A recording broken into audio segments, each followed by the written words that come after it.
Дәмске пальчики тортын дайындайтын боламыз.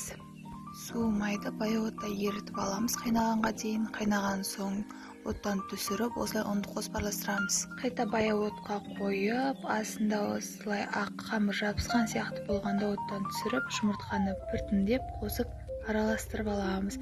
Қамыр не сұйық, не қою болып кетпеуі қажет. Дайын қамырды кондитерский мешокқа салып, осылай таяқша етіп, противеньге орналастырып шығамыз.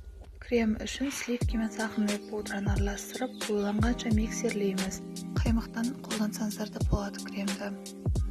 Енді тортты жинауға кірісеміз. Формамызға осылай таяқшалар піскен біртіндеп кремге малып алып, орналастырып шығамыз тығыздап. Бетін тегістеп бірнеше сағатқа тоңазытқышқа қалдырамыз. Сонан соң осылай пышақпен алып, бетін тегістеп қалауынша әсемдесеңіз болады. Дәмді тортымыз дайын.